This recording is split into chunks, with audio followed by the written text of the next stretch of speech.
আসসালামু আলাইকুম। বিসমিল্লাহির রহমানির রহিম।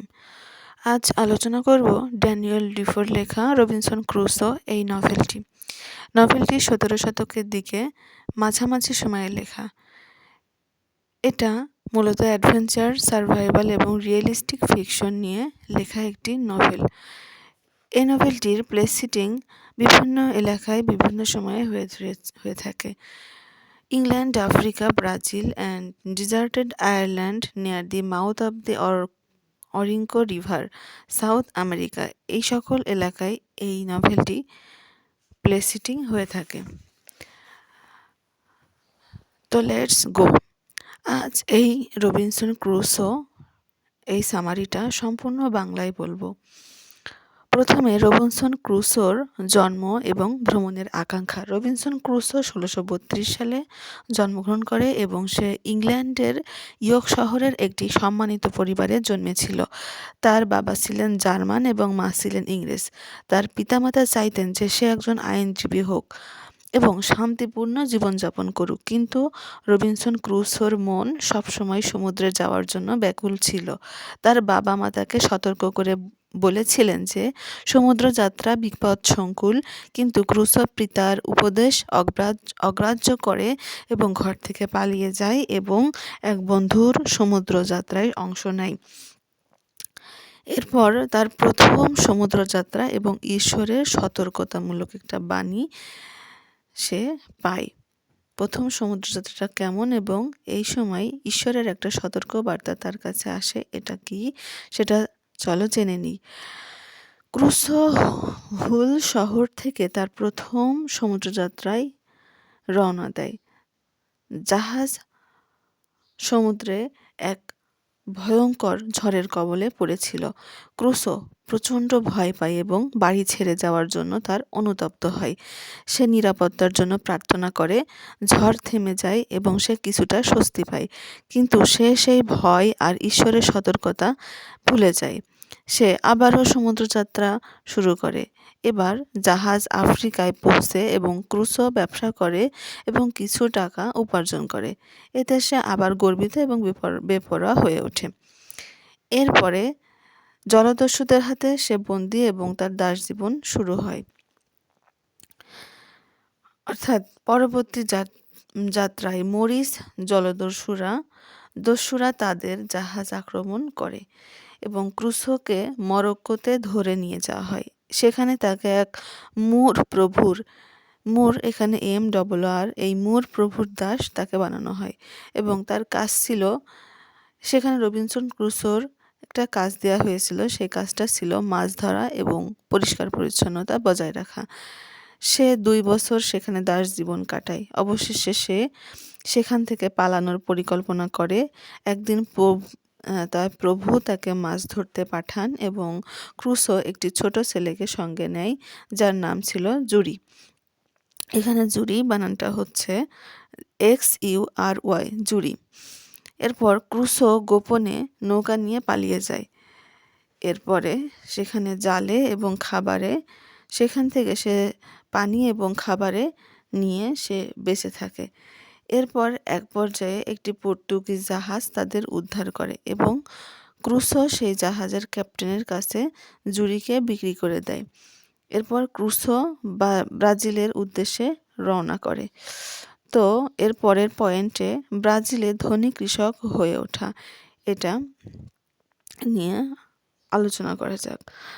এরপরে ব্রাজিলে সে একজন কৃষক হয়ে ওঠে। এই কাহিনীটা হচ্ছে এমন, ব্রাজিলে রবিনসন ক্রুসো একটা জমি কেনে এবং সেখানে চাষাবাদ শুরু করে। সে সেখানে চিনি এবং তামাক চাষ করত এবং কঠোর পরিশ্রমের মাধ্যমে সে ধনী হয়ে ওঠে। সে চাষাবাদ আরও বাড়াতে চায়, তাই সে আফ্রিকা থেকে দাস আনতে নতুন যাত্রার পরিকল্পনা করে এবং অন্যান্য কৃষকদের সঙ্গে যাত্রায় বের হয়। কিন্তু সে তার পথে জাহাজটি ভয়াবহ একটা ঝড়ের মধ্যে পড়ে এবং এক নির্জন দ্বীপের কাছে ধ্বংস হয়ে যায়। পুরো জাহাজে একমাত্র ক্রুসোই ছিল জীবিত, অর্থাৎ সে জীবিত হয়ে জাহাজে পড়েছিল। দ্বীপে এরপরে যে জীবনটা শুরু হয় সেটাই হচ্ছে তার একাকী জীবন। অর্থাৎ এই পয়েন্টে দ্বীপে ক্রুসোর একাকী জীবন সম্পর্কে আলোচনা করা হচ্ছে। এরপর ক্রুসো সেই একাকী জীবন কাটায় কিভাবে সেটা চলো জানা যাক। ক্রুসো সাঁতরে দ্বীপে পৌঁছায় এবং সে দেখে জাহাজটি একটি পাথরে আটকে আছে। সে একটি ভেলা তৈরি করে এবং কিছু জরুরি জিনিস উদ্ধার করে সে জাহাজ থেকে, এবং খাবার, যন্ত্রপাতি, পোশাক, অস্ত্র সংগ্রহ করে এবং সে একাধিকবার জাহাজে গিয়ে বিভিন্ন জিনিস আনে। কিছুদিন পর জাহাজটি পুরোপুরি সেখানে ডুবে যায়। এই দ্বীপে একটি নিরাপদ স্থান সে খুঁজে বের করে এবং একটা পাহাড়ের গায়ে একটি কুটির তৈরি করে। তার চারপাশে বেড়া দেয় এবং পাথর, কাঠ এবং মাটি ব্যবহার করে সে চেয়ার, টেবিল, তাক তৈরি করে এবং সে বেঁচে থাকার জন্য প্রতিদিন কঠোর পরিশ্রম করে। ধীরে ধীরে দ্বীপটি ঘুরে দেখে এবং সেখানে বুনো ছাগল ও পাখি শিকার করে এবং আঙ্গুর শুকিয়ে সে সংরক্ষণ করে এবং এগুলো সে জাহাজ থেকে সংরক্ষণ করে রেখেছিল এবং সেই সাথে পাত্র, হাঁড়ি এবং ঝুড়ি তৈরি করে।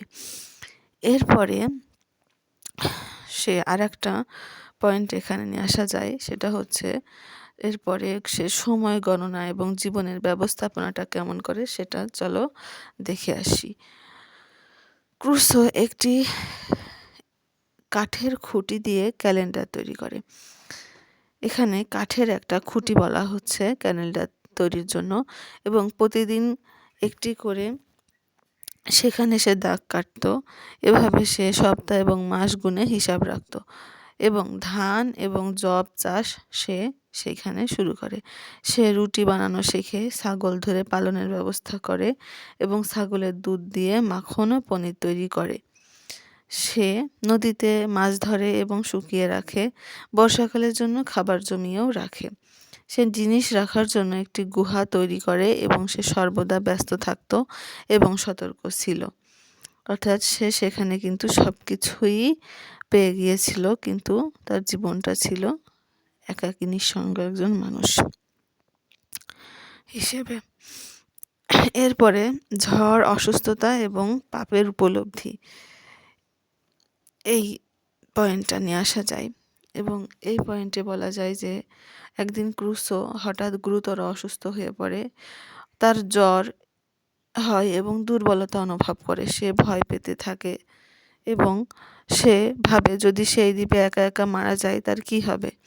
এই ভেবে সে ঈশ্বরের কাছে সাহায্য প্রার্থনা করে এবং সে নিজের অতীত পাপ নিয়ে চিন্তা করে যে বাবার যে উপদেশটা দিয়েছিল যে সে যেন সি অ্যাডভেঞ্চারে না যায়, অর্থাৎ সেই উপদেশটা তার মনে পড়ে।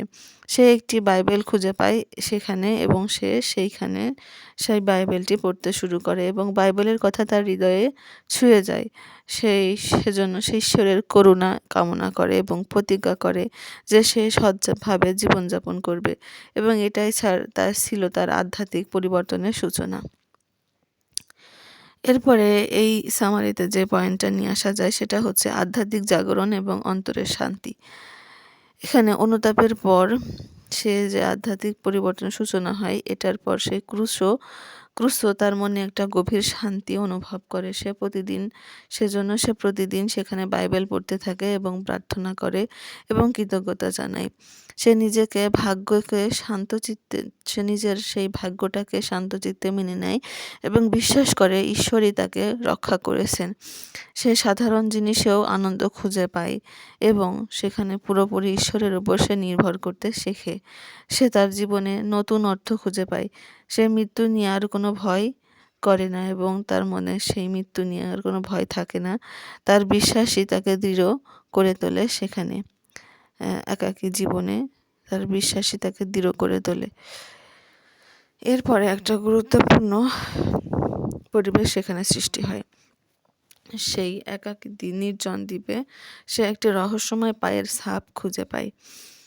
এখানে রহস্যময় পায়ের ছাপ নিয়ে একটা নির্দিষ্ট আলোচনা রয়েছে। অর্থাৎ বছরের পর বছর কেটে যায় সেই দ্বীপে এবং একদিন সেই নির্জন দ্বীপে সে এই রহস্যময় পায়ের একটা ছাপ, অর্থাৎ ক্রুসো সেই সৈকতের বালিতে একটি মানুষের পায়ের ছাপ দেখে এবং সে আতঙ্কিত এবং স্তম্ভিত হয়ে পড়ে। এবং সে ভাবছিল যে সে এতদিন ভেবেছিল সে দ্বীপে সে একা, এখন সে ভয় পায়।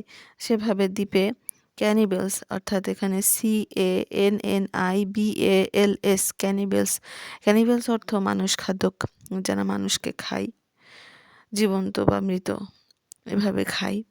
সেই দ্বীপে ক্যানিবেলস বা শত্রু কেউ থাকতে পারে, সে এটা ভাবে এবং সে নিজের আশ্রয়ে লুকিয়ে পড়ে, বন্দুকগুলি ভরে রাখে, ভাত তৈরি করে এবং আরও নিরাপদ স্থানে চলে যায়।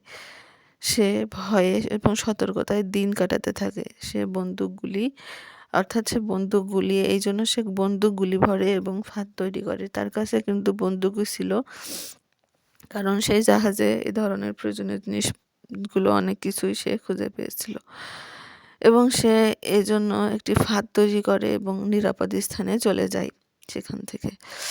এরপর এই ক্যানিভেলসদের আবিষ্কার হয়, অর্থাৎ এই পয়েন্টে যেটা আলোচনা করা হবে সেটা হচ্ছে ক্যানিভেলসদের আবিষ্কার, অর্থাৎ নরখাদকদের, মানুষ খাদকদের আবিষ্কারটা কিভাবে হয় সেটা। তো একদিন ক্রুসো দেখে কিছু আদিবাসী পুরুষ দ্বীপের উপকূলে এসেছে এবং তারা নরখাদক, যারা মানুষ হত্যা করে খায় এবং উৎসব করে, এবং ক্রুসো সেখানে দূর থেকে তাদের নির্মম আচার অনুষ্ঠান দেখে এবং হতবাক, ক্ষুব্ধ এবং অসহায়ত্ব বোধ করে তাদেরকে দেখে। অর্থাৎ তারা যে মানুষ খায় এবং মানুষকে মেরে সেখানে নৃত্য করে, এটা তাদের অনুষ্ঠান হিসেবে তারা পালন করে। এটা দেখে ক্রুসো খুবই হতভাগ হয় এবং নিজের মধ্যে রাগ হয় তার মধ্যে তাদের প্রতি এবং তাকে নিজেকে অসহায় বোধ করে এবং সে তাদের থামাতে চায়, কিন্তু সে তাদের থেকে আক্রমণের ভয়ও পায়। তাই সে সঠিক সময়ের অপেক্ষা করতে থাকে। এরপর যে বিষয়টি নিয়ে আলোচনা করব সেটা হচ্ছে ফ্রাইডেকে উদ্ধার এবং নতুন আশার জন্ম। অর্থাৎ এ পয়েন্টে ফ্রাইডে নামক একজন নতুন মানুষকে সে উদ্ধার করে এবং নতুন আশার একটা জন্ম তার মধ্যে জাগে। তো একদিন সে দেখে যে একজন বন্দীকে হত্যা করা হচ্ছে, অর্থাৎ যে নরখাদকরা সেখানে উৎসব করত, তিনি দূর থেকে কিন্তু সেগুলো দেখত এবং তার কাছে দূরবিন্দু ছিল যেটা দিয়ে তিনি দেখতেন। এবং ক্রুসো সাহস করে বন্দুক দিয়ে আক্রমণ করে সেই বন্দী, সেই নরখাদকদের, এবং সে সেই মানুষটিকে বাঁচায়। সে তাদের সাথে বন্দুক যুদ্ধ করে এবং এতে সে জয়ী হয় এবং সে মানুষটিকে বাঁচাতে পারে যাকে মেরে ফেলার জন্য তারা সেখানে নিয়ে এসেছিল। এরপর বন্দীটি তার সামনে হাঁটু গেড়ে বসে, অর্থাৎ সে খুবই কৃতজ্ঞ হয় তাকে বাঁচানোর জন্য, এবং ক্রুসো তার নাম রাখে ফ্রাইডে, অর্থাৎ FRYDAY, ফ্রাইডে। সে ক্রুসোর আনুগত্য, সেবক এবং বন্ধু হয়ে ওঠে। এরপর ক্রুসো তাকে ইংরেজি শেখায় এবং ঈশ্বর সম্পর্কে জানায়, অর্থাৎ ফ্রাইডেকে সে ইংরেজি শেখায় এবং ঈশ্বর সম্পর্কে ধারণা দেয়। এখানে ফ্রাইডের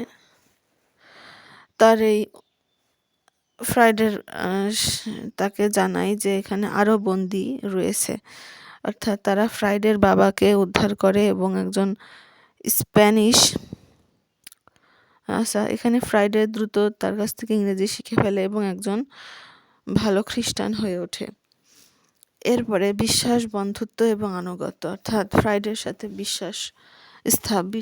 ফ্রাইডে তাকে খুব বিশ্বাস করতো এবং তার সাথে তার বন্ধুত্বপূর্ণ একটা সম্পর্ক গড়ে ওঠে এবং তাকে সে আনুগত্য করে।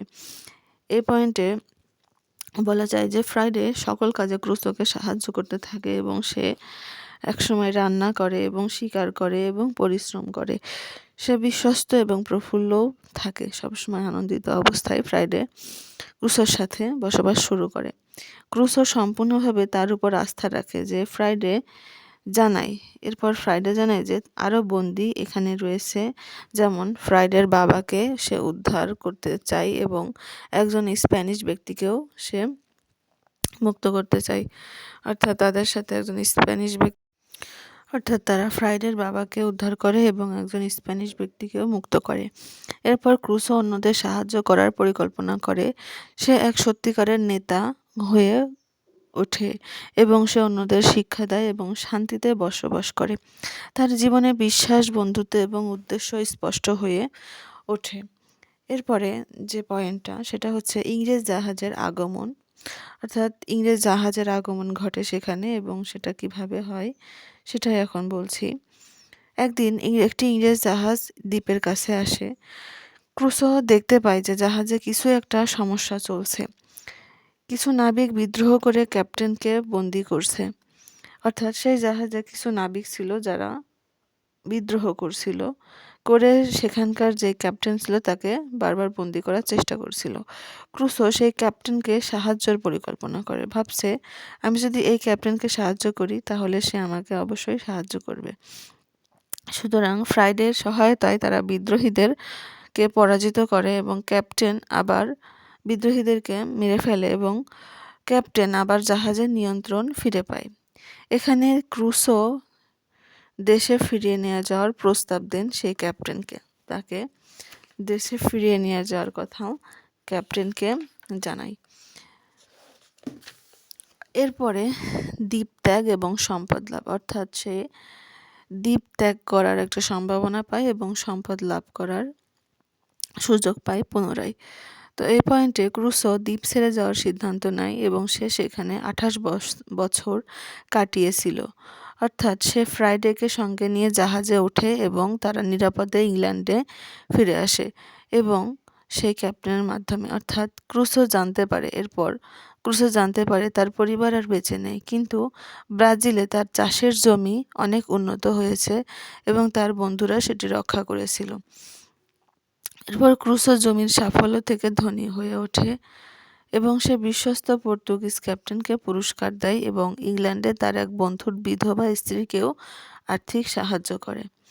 অর্থাৎ ক্রুসো জমির সাফল্য থেকে ধনী হয়ে ওঠে এবং যেই জমিটা সে সেখানে দ্বীপ জীবনে কী করছিল সেখান থেকে সে ধনী হয়ে ওঠে এবং সে এক বিশ্বস্ত পর্তুগিজ ক্যাপ্টেনকে পুরস্কার দেয় এবং ইংল্যান্ডে তার এক বন্ধুর বিধবা স্ত্রী ছিল যাকেও সে আর্থিকভাবে সাহায্য করে। এরপরে পুনরায় দ্বীপে ফেরা, অর্থাৎ সে পুনরায় সে তার সেই দ্বীপ জীবনে আবার ফিরে যায়। অর্থাৎ কয়েক বছর পর ক্রুসো আবার সেই দ্বীপে ফিরে যায় এবং সে দেখে সেখানে এখন মানুষ বসবাস করছে এবং সেই স্থান একটি ছোট উপনিবেশে রূপ নিয়েছে। তার প্রচেষ্টা অন্যদের বাঁচতে সাহায্য করেছে এবং সে সেই বসবাসকারীদের পরামর্শ দেয় যে সেখানে শান্তি প্রতিষ্ঠার জন্য কিছু নিয়ম এবং সরঞ্জাম সে রেখে যায় এবং সে গর্বিত এবং কৃতজ্ঞ অনুভব করে যে সে বুঝতে পারে যে এই পুরো যাত্রাপথে ঈশ্বরের পরিকল্পনা কাজ করেছে এবং সে নিজের জীবনযাত্রার জন্য তার ঈশ্বরকে সে ধন্যবাদ জানায়। অর্থাৎ এই গল্পটা থেকে কিছু spiritual regeneration, colonialism, a true picture of human life, a man of action, allegory and symbolism, friendship and loyalty, civilization vs savagery, and fate and divine providence, slavery and freedom, and identity and change, এগুলো সম্পর্কে আলোচনা করা হয়েছে। এই গল্পে আমরা যে দিকগুলো সম্পর্কে আলোচনা করলাম সেটা হচ্ছে, প্রথমেই রবিনসন ক্রুসোর জন্ম এবং ভ্রমণের আকাঙ্ক্ষাটা সম্পর্কে এখানে তুলে ধরা হয়েছে। এখানে তার প্রথম সমুদ্রযাত্রা এবং ঈশ্বরের সতর্কতা কী ছিল সেটা নিয়ে আলোচনা করা হয়েছে। এরপর জলদস্যুদের হাতে তার বন্দি এবং দাস জীবন, এরপর ব্রাজিলে ধনী কৃষক হয়ে গড়ে ওঠা এবং সে তারপর দ্বীপে ক্রুসোর সে একাকী জীবন শুরু হওয়া, এরপর সেখানে সে সময় গণনা এবং জীবনের ব্যবস্থাপনা তৈরি করে এবং এরপরে সে ঝড়, অসুস্থতা এবং পাপের উপলব্ধি করে সেখানে এবং আধ্যাত্মিক জাগরণ ও অন্তরের শান্তি অনুভব করে। এরপরে তার রহস্যময় একটা পায়ের ছাপ সেখানে সে খুঁজে পায়। এরপরে সে ক্যানিভেলস এর আবিষ্কার সেখানে করে এবং দেন ফ্রাইডেকে উদ্ধার এবং নতুন আশার জন্ম সেখানে তৈরি হয়। তারপরে বিশ্বাস, বন্ধুত্ব এবং আনুগত্যের এই বিষয়টি এখানে তুলে ধরা হয়েছে এবং এই সামারিতে ইংরেজ জাহাজের আগমনটা বলা হয়েছে, দ্বীপ ত্যাগ এবং সম্পদ লাভের কথা বলা হয়েছে এবং সর্বশেষে পুনরায় এই দ্বীপে ফেরা এটা সম্পর্কে আলোচনা করা হয়েছে। অর্থাৎ সবশেষে কিন্তু রবিনসন ক্রুসো যেই দ্বীপটা সেখানে আবিষ্কার করেছিল, যেখানে সে চাষবাস থেকে শুরু করে একটি নির্দিষ্ট ঘর তৈরি করেছিল এবং একটি নির্দিষ্ট এলাকা জুড়ে সেখানে সে অবস্থান করত, সেখানে একটা নির্দিষ্ট বাঁচার মতন স্থান তৈরি করেছিল। সুতরাং সেখানে একটা উপনিবেশও কিন্তু তৈরি হয়ে যায় এবং সে মনে করে এগুলো সব ঈশ্বরের পরিকল্পনা এবং ঈশ্বরকে সেজন্য ধন্যবাদ জানায় সবশেষে।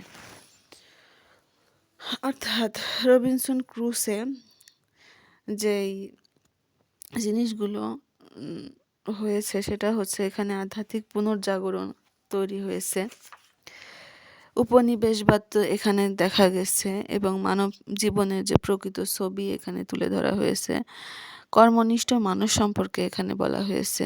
অর্থাৎ রবিনসন ক্রুসো নিজেই ছিলেন একজন কর্মনিষ্ঠ মানুষ। এরপরে এখানে কিছু রূপক এবং প্রতীক ব্যবহার করা হয়েছে, যেমন এই উপন্যাসে একটি শুধু গল্পই নয়, এটি প্রতীক এবং রূপকের মাধ্যমে গভীর অর্থ বহন করে। যেমন ক্রুসোর জীবন একটি আত্মিক যাত্রা, দ্বীপটি হলো তার পরীক্ষার পরিবর্তনের স্থান এবং ফ্রাইডেকে উদ্ধার করা সহানুভূতি এবং বিশ্বাসের শক্তির প্রতীক। এরপরে এখানে বন্ধুত্ব এবং আনুগত্য সম্পর্কে বলা হয়েছে, অর্থাৎ ফ্রাইডেকে বন্ধুত্ব এবং সে যেমন রবিনসন ক্রুসোকে খুবই আনুগত্য করত এটা এখানে বলা হয়েছে এবং সভ্যতা বনাম অসভ্যতা এটা সম্পর্কে এখানে বলা হয়েছে। রবিনসন ক্রুসো এক ফ্রাইডে নামক একটা বন্ধুকে সে সভ্যতা শিখায় এবং এখানে নরখাদক নামে যে অসভ্যতা সেখানে চলছিল সেটা কিন্তু এখানে দেখানো হয়েছে। এরপরে এখানে ভাগ্য এবং ঈশ্বরের ইচ্ছা এটার প্রতি গুরুত্ব দেওয়া হয়েছে, অর্থাৎ রবিনসন ক্রুসো যেই সি অ্যাডভেঞ্চার থেকে ঝড়ের মাধ্যমে একটা দ্বীপে পৌঁছানো এবং সেখানে সে অবস্থান, এটা ভাগ্য এবং ঈশ্বরের ইচ্ছা বলে বিবেচনা করা হয়েছে। এরপরে এখানে দাসত্ব এবং স্বাধীনতা এটা সম্পর্কে আলোচনা করা হয়েছে, অর্থাৎ ক্রুসের দাস জীবন এর কথা বলা হয়েছে এবং সে দ্বীপ জীবন একটা স্বাধীন জীবন পায় সেটা কিন্তু এখানে আলোচনা করা হয়েছে এবং পরিচয় এবং পরিবর্তন, অর্থাৎ ক্রুসো ধীরে ধীরে অনেক বছর অভিজ্ঞতায় সে বদলে যায়। শুরুতে সে ছিল অহংকারী কিন্তু আত্মকেন্দ্রিক একজন যুবক এবং ধন, ভ্রমণ ও স্বাধীনতা ছিল তার লক্ষ্য। সে উপদেশ অমান্য করে নিজের ইচ্ছা অনুসরণ করেছিল। জীবন তাকে বিপদ এবং নিঃসঙ্গতার মাধ্যমে শান্তি দেয় এবং দ্বীপে সে ভয় এবং প্রয়োজনের মুখোমুখি হয়। ধীরে ধীরে সে চিন্তাশীল, ধৈর্যশীল এবং কৃতজ্ঞ হয়ে ওঠে, অর্থাৎ কষ্ট এবং বিশ্বাস তাকে জ্ঞান দেয় এবং সে ঈশ্বরের শাসন মেনে নিয়ে বিনয়ী হয়ে ওঠে। শারীরিক পরিবর্তনের চেয়েও সে তার হৃদয় গভীরভাবে পরিবর্তিত হয়। অভিজ্ঞতার মধ্য দিয়ে সে এক পূর্ণ পরিচয় গঠিত তার মধ্যে হয় এবং সে সর্বশেষ একটা উত্তম মানুষে পরিণত হয়। অর্থাৎ ধর্ম যে মানুষকে উত্তম মানুষে পরিণত করতে পারে এটা কিন্তু এখান থেকে দেখা যায়। তো বন্ধুরা, রবিনসন ক্রুসোর একটি সংক্ষিপ্ত বাংলা সামারি এখানে তুলে ধরা হয়েছে। এই সামারিটা কেমন লাগলো অবশ্যই জানাবেন এবং অবশ্যই এই চ্যানেলটি সাবস্ক্রাইব করে বন্ধুদের মাঝে শেয়ার করে দিবেন। আল্লাহ হাফেজ।